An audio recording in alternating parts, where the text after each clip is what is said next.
বর্তমানে যত মানুষ জাকাত দেয় তার থেকে বেশি মানুষ নিজের জাকাত নিজে খায়, তাই না?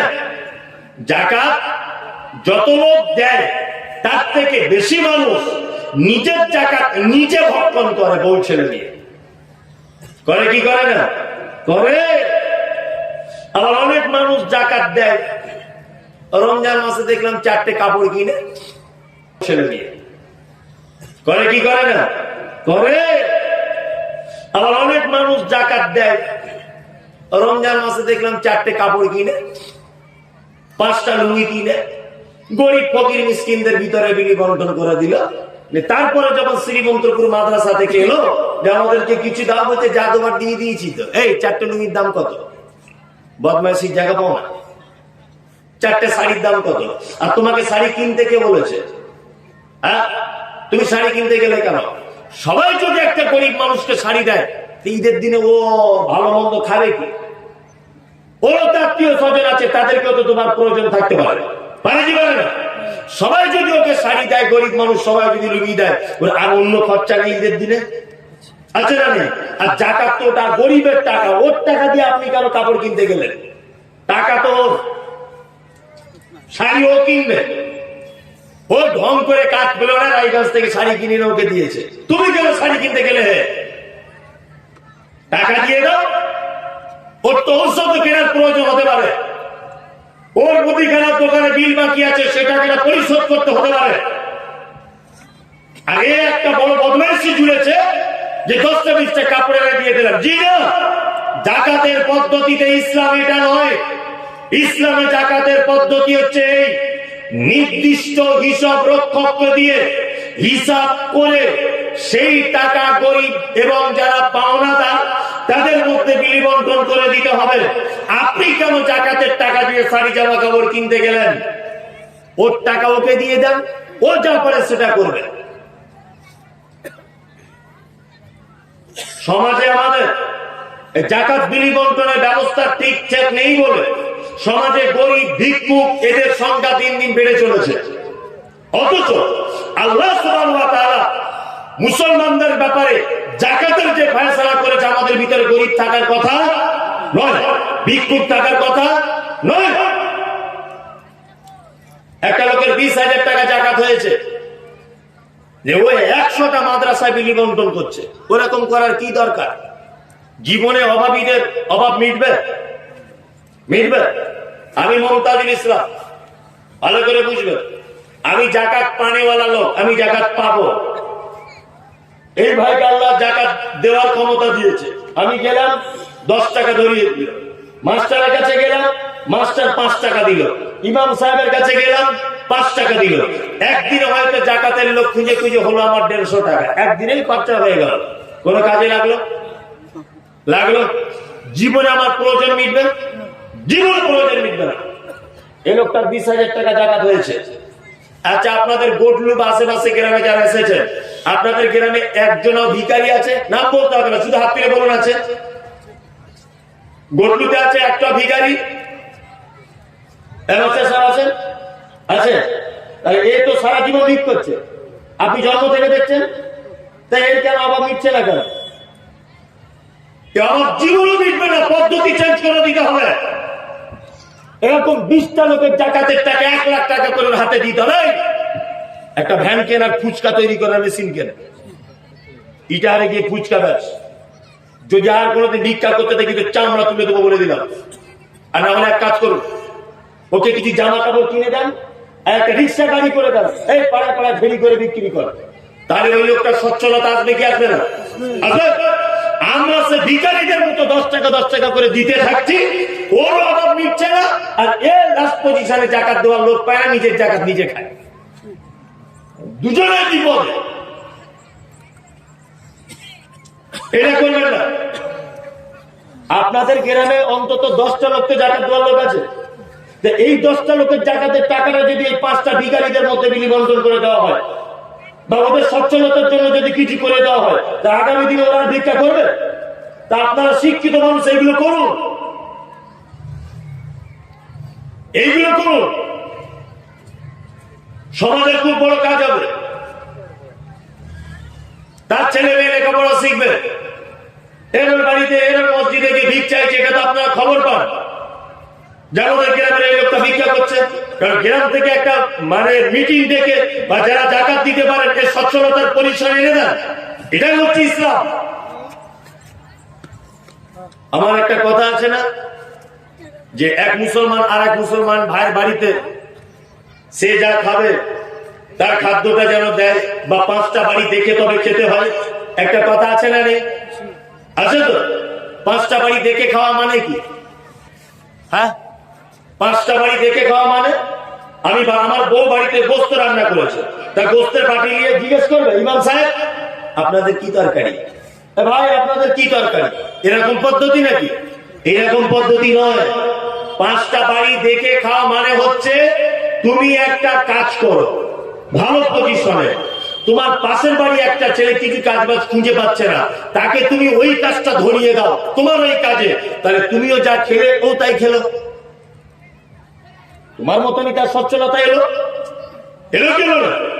ওকে একটা ইনকামের রাস্তা বলে দাও, এটা হচ্ছে সঠিক পদ্ধতি। তরকারি নিয়ে ঘুরতে হবে না, চিন্তা ভাবনা করুন গভীর ভাবে। চলুন, আল্লাহ তাআলা বলছেন, কি বলছেন? আল্লাযীনা হুম লিফুরুজিহিম হাফিজুন। ফেরদাউসে যদি যেতে চাও লজ্জাস্থানে হেফাজত করো। আল্লাহু আকবার। প্রতিটা জলসা, আল্লাহর কসম আমি কারোর বিরুদ্ধে বলছি না, সমাজে যেটা চলছে, এই যে জলসাতে দোকান একটু বাবা দুটো খাবারের দোকান টোকান ঠিক আছে, আবার জাম্পিং করছে দেখছো এইখানে, এগুলো একটু বড্ড বাড়াবাড়ি হচ্ছে না? ঠিক আছে, জাম্পিং দিচ্ছে, কোথাও বসে নাগরদোল্লা না কিভাবে ঘুরিয়ে ঘুরিয়ে দেয়, আবার ওই রকম চলে যাচ্ছে। মেয়েরা ছেলেরা একা একা রাস্তাতে সব জায়গাতে, আপনাদেরকে দেখে বলছি না, অথচ আল্লাহ তাআলা বলছেন লিফুরুজিহিম হাফিজুন, তোমরা তোমাদের লজ্জাস্থানকে হেফাজত করো। আল্লাহু আকবার। আমরা করতে পারছি? এই পর্দা বলতে আমরা কি বুঝি? পর্দা বলতে শুধু আমরা এটা বুঝি যে মেয়ে ছেলেরা বোরকা পরে ঘুরবে, আর ছেলেরা ও আন্ডারপ্যান্ট পরে ঘুরলেও কোনো অসুবিধা নাই, এটাই তো ব্যাপার আমাদের কাছে, তাই না? একদমই নয়। পর্দা পুরুষের জন্য যেমন নারীর জন্য তেমন। কি বললাম বুঝলেন? পুরুষের নারীর কেমন? আপনাকে একটা কথা বলছি, পর্দার বাঁধ আল্লাহ নবী সাল্লাল্লাহু আলাইহি ওয়াসাল্লাম কত দূর থেকে দিচ্ছেন একটা জিনিস ভাবুন। 2জন যৌবনে পদার্পণ পুরুষ, 2জন। আচ্ছা বলুন তো, একটা কম্বলের ভিতরে শুতে পাবে? পাবে? পাবে না। কেন? 2জন তো পুরুষ মানুষ, একটা কথা গায়ে দিয়ে যে 2জন শোয়, অসুবিধা কি আছে? অসুবিধা আছে, রাতের ঘুমিয়ে ঘরে যদি কোনো বাই চান্স কিছু বিপদ ঘটে যায়, আল্লাহ নবী সাল্লাল্লাহু আলাইহি ওয়াসাল্লাম বলেছেন 2জন পুরুষ মানুষ একটা বিছানার ভিতরে শুতে পাবে না। 2জন মহিলা, 2জনের প্রাপ্তবয়স্কা একটা লেপের ভিতরে শুতে পাবে না। পর্দা কত খাতারনাক দেখুন। আল্লাহ নবী সাল্লাল্লাহু আলাইহি ওয়াসাল্লাম বলেছেন, কোন নারী যেন আরেকটা নারীর গায়ে হাত দিয়ে এইরকম করে টিপে ধরে যেন না দেখে। কেন? একটা মেয়ে ছেলে একটা মেয়ে ছেলে গায়ে হাত দিতে পারবে না? না, পাবে না। একটা মেয়ের বিয়ে হচ্ছে, তার ভাবি তাকে গোসল করাচ্ছে, আমাদের এখানে করায় হলুদ মাখায় গোসল করায়, গোসল করাতে করাতে তার ভাবি দেখছে যে মাসকুরার গোসল করাচ্ছিল, মাসকুরার শরীরটা তুলোর মতো নরম। তার ভাবি রাতের বেলা ওর বরকে গল্প করছে, জানো মাসকুরাকে আজকে গোসল করালাম বিয়েতে, তা ওর শরীরটা তুলোর মতো নরম। তোর স্বামী তখন চোখ বন্ধ করে ভাবছে যে তোর শরীর তো ইটের মতো, তোকে ছাড়া যদি মাসকুরাই এখন আমার পাশে থাকতো তাহলে খুব ভালো হতো।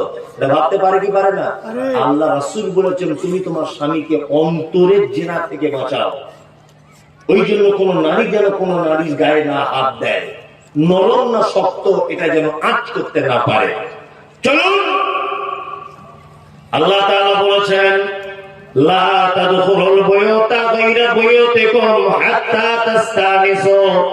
একজন মুসলমান আরেকজন মুসলমানের বাড়িতে যখন ঢুকবে, আল্লাহ কোরআনে বলেছেন দ্বিতীয় কারোর বাড়িতে ঢোকার আগে তুমি দরজায় দাঁড়িয়ে তার পারমিশন নাও আর দরজায় দাঁড়িয়ে বলো আসসালামু আলাইকুম, আসসালামু আলাইকুম। ভিতর থেকে আওয়াজ আসবে ওয়ালাইকুম আসসালাম। কে? না আমি মমতাজুল ইসলাম। ঠিক আছে, আপনি 2 মিনিট দাঁড়ান, দরজা খুলছি। আপনি তারপরে ঘরের ভিতরে ঢুকবেন আর সালাম দিলেন একবার, আসসালামু আলাইকুম, আসসালামু আলাইকুম, আসসালামু আলাইকুম। কেউ সালামের জবাব দিল না, কেউ দরজা খুলল না। আপনি বাড়িতে চলে যান, আপনার কল্যাণ হবে, ওই বাড়িতে ঢুকতে পাবেন না। বন্ধুরে আমার, আপনার বাড়িতে যদি সালাম দিয়ে যদি আপনি ঢোকেন তার উপকার কত। আপনার বাড়িতে আপনার মেয়ে আছে, মেয়েটার বয়স 16 বছর। আপনার বাড়িতে আপনার বোন আছে, আপনার বাড়িতে আপনার মা আছে। পুরুষ মানুষ কেউ নেই বলে শীতের দিনে দরজা লাগিয়ে দিয়ে গোসল করে গায়ে ওড়না নাই, যেমন তেমন করে চুল শুকাচ্ছে রোদ্দুরে বসে বসে। আপনি যদি হঠাৎ করে চলে যান, আপনার যুবতী মেয়েটা আপনাকে দেখে বড় লজ্জায় পড়ে যাবে, আপনার বোন আপনাকে দেখে লজ্জায় পড়ে যাবে। ওই জন্য নিজের বাড়ি হোক পরের বাড়ি হোক, দরজাতে আওয়াজ করবেন আর সালাম দিবেন। সালামের জবাব যদি না আসে, তাহলে আপনি আপনার বাড়িতে চলে যাবেন, এইটা আপনার জন্য কল্যাণ হবে। তাছাড়া আপনাকে দেখে আপনার বেটি লজ্জায় পড়বে। পড়বে কি পড়বে না? রাসূলুল্লাহ বলেছেন 2টা টাইমে তুমি তোমার নিজের ঘরে ঢুকতে পাবে না। নিজের ঘরে, এক, জোহরের নামাজের পরে তোমার আব্বা মা যে ঘরে শোয় ওই ঘরে তুমি ঢুকতে পাবে না। ঢোকার আগে, এটা হাদিসের কথা বলছি, ঢোকার আগে মা, মা, আব্বা, দরজাটা খোলো। যদি বলছেন আব্বা মা, তা ঢোকা যাবে না। এই পাগল, আপনার না হয় আব্বা মা, তারা তো দুজন স্বামী স্ত্রী, তারা দুজন স্বামী স্ত্রী, কি স্বামী স্ত্রী না? তারা তো দুজন স্বামী স্ত্রী। আর ঈশার নামাজ পড়ে আপনার বড় বেটিটা যে ঘরে থাকে, মোবাইলের চার্জারটা ভুলে গেছেন, ঘরে রেখে চলে এসেছেন, মেয়েকে হঠাৎ করে ঢুকে যাবেন না।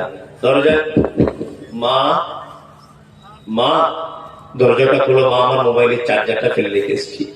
আপনার মেয়েকে আওয়াজ দিয়ে তবে আপনি ঢোকার চেষ্টা করবেন, তার আগে নয়, একদমই তার আগে নয়। কারণ আপনি যদি তাকে সারা শব্দ না দিয়ে যদি তার ভিতরে ঢুকে যান, তার গায়ে ওড়না নেই, সে কেমন করে শুয়ে আছে আপনি জানেন না, সে বেইজ্জতিতে পড়বে কি পড়বে না? পড়বে। মায়েরা ভালো করে শুনে নেন, স্বামী বাড়িতে নাই, আপনার বোনের বেটা যদি আসে ঢুকতে দেবেন, অসুবিধা নাই। আপনার নিজের মামা যদি হয় আপনার বাড়িতে ঢুকতে দেবেন, অসুবিধা নাই। আপনার নিজের বোনের বেটা যদি হয় অসুবিধা নাই, নিজের চাচা যদি হয় অসুবিধা নাই, তোমার আপন নানা যদি হয় অসুবিধা নাই, তোমার আপন দাদু যদি হয় অসুবিধা নাই। স্বামী বাড়িতে নাই তবুও তারা ঢুকতে পাবে।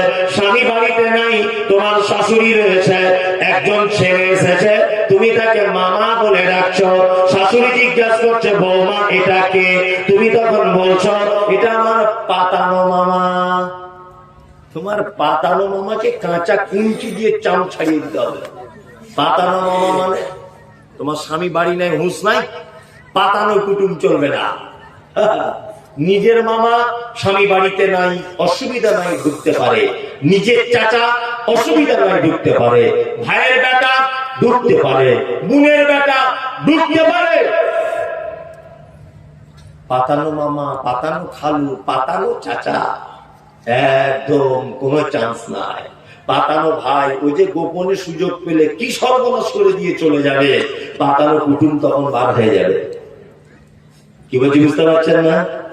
একদম পর্দা খুব সাবধানে থাকবেন। আল্লাহ